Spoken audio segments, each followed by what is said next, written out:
Good afternoon, YouTube. Hardball Crazy coming back with a video. Today's a rare day off, so as you get an afternoon video. Today I'm going to do a little of hobby talk, hobby thought I had the other day, and show off some autograph cards I got in the mail. A couple of these autographs are real doozies. Most of the autographs is Tiger themed, but good name players. A couple pretty big name autographs. I think you'll like at the end. But first, my hobby thoughts. I had this thought the other day at work. We all know that the market, the hobby right now is on a downturn, kind of returning to normalcy. I don't want to say use the word recession or receding. It kind of connotates very bad things, but more of a return to a downtick, I guess. I was wondering, people may think that's most because of just the hobby was so high at the craziness of 2020 that it was just inevitable that the hobby will return. Ebbs and flows of the markets, whatever market they're thinking of, whether it's stock, housing, any other type of hobby, any type of market. There's the I guess the correction, I guess, would be better west word of it, but or we expected to happen like when we turned back from getting near the end of the pandemic. People returning back to pre-COVID normalcy. But I have a thought that the biggest cause of this little correction, downturn, is not because of the craziness, height of the hobby, or the return of somewhat normalcy. Is that more of a business decision by a company? We know that a lot of the buyers of 2020 are either new collectors or investors and flippers and such. And part of the investing, flipping business model is buy card raw, send to grading company, most likely PSA, because that's one that gives you the biggest return investment, biggest ROI, and post on eBay, make profit. That's pretty much your formula. But what if you take away one of those formulas, those little steps away from the formula, and all of a sudden you can't do it anymore? Is that why there's less buyers out there? I think the downturn was mostly caused by, or that PSA stopped submitting, allow submissions for the grading. Buyers, and flippers and investors can't submit cards anytime soon, so they're not buying cards. They're not buying cards either raw or buying wax. So they will just wait. So this correction downturn might be just a pause. If PSA was still allowing the submissions like they did prior, not doing a stoppage to try and catch up with all the submissions, will we still be in a part of this craziness? A little food for thought there. I'm kind of curious. It's inevitable. Maybe the PSA halting of submissions kind of say the natural progression of a market cycle was going to happen, say 6 months from now. Just say it was I'm just making a time up frame up just for making an argument. Where PSA submission, it could pretty much sped that process up and it started now. It's not this market collapse, market correction. It's not because of where the market was, but mostly because people can't submit cards anymore. So they can't submit cards anymore. They're just not buying cards anymore. And so us collectors are seeing it, starting to be able to get wax a little bit more. We still can't find wax in retail because I don't think the retail stores like Meijer and Target and Walmarts and such haven't figured out, or they're just laying low for the longest they can. But you could probably buy some stuff online, and you can find prices on cards go down a little bit. But there's less buyers out there because can't submit cards, so the prices are trickle down.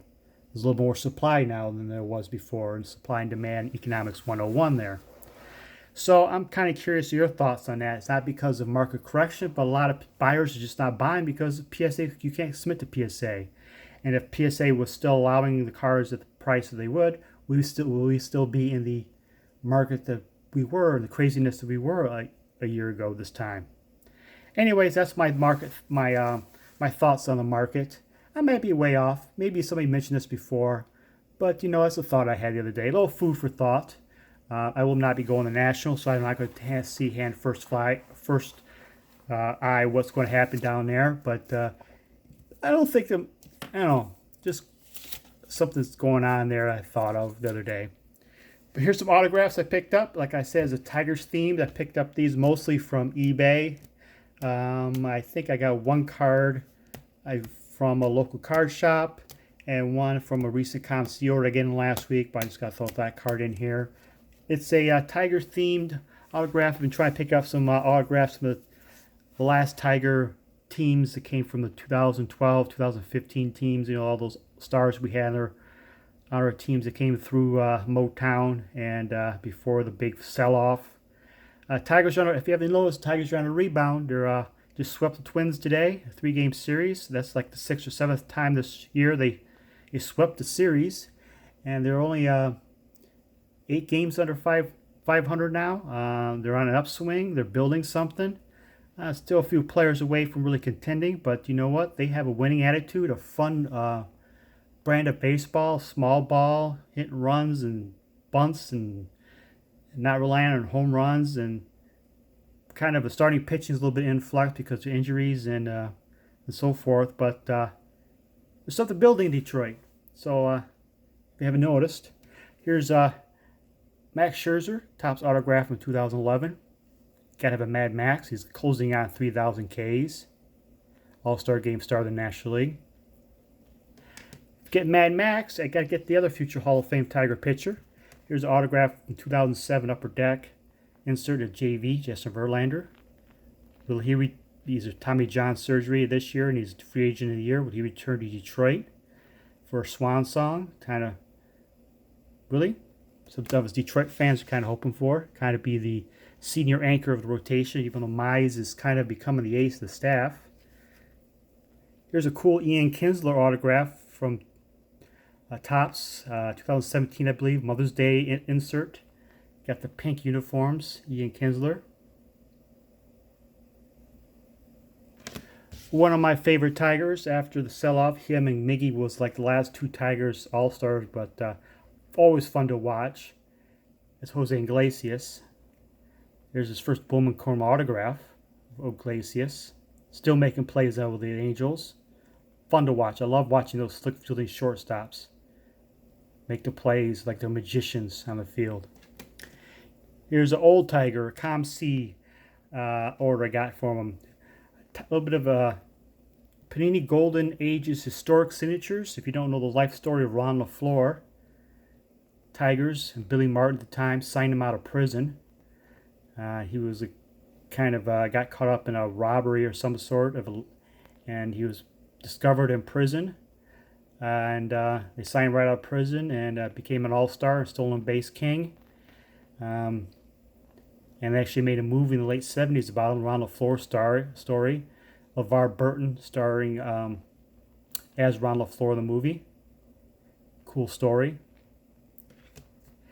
Current Tiger, I hope they do not trade him trade deadline. And been a solid player all this year. One of the best hitters on the team.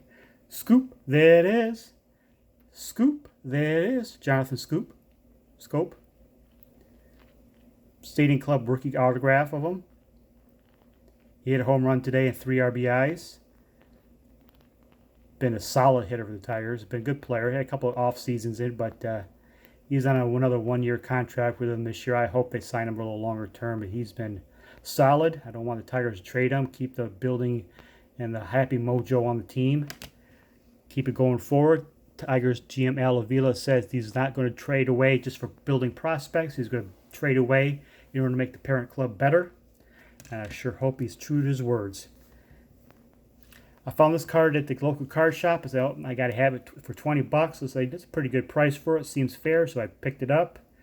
Uh, Former Cy Young winner. He's probably at the not quite Hall of Fame, probably just below the Hall of Fame, a tier just below.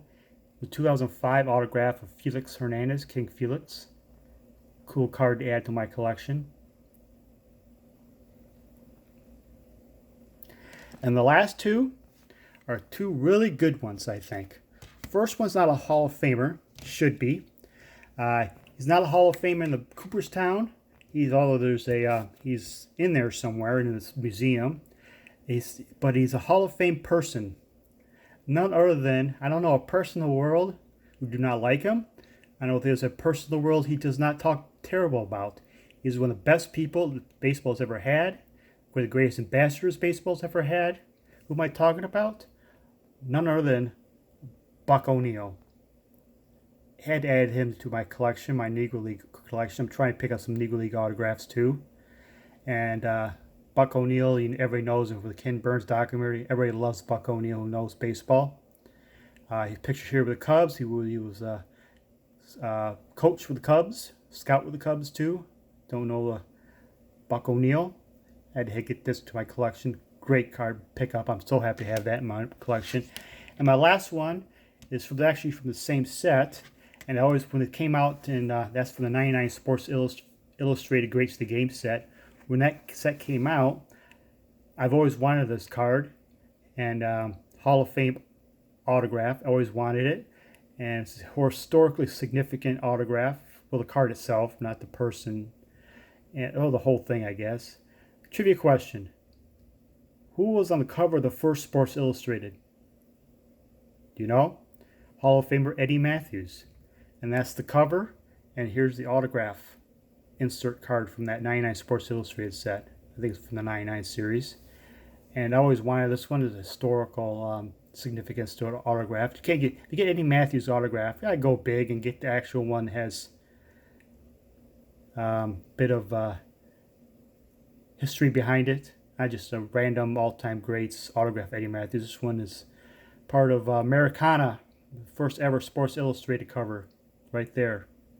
Cool card, I think. Very cool collection. That's my autograph pickups. I will be looking up more. I have an eye on a biggie. Debate if I want to pull the trigger on it. And I think I'm going to start picking up some more Hall of Fame autographs, some more Tiger autographs, and Negro League autographs. Expand my autograph collection. I think it's a good time to do it. Thank you what do you think of my hobby thoughts? And thank you all for watching. Have a good evening.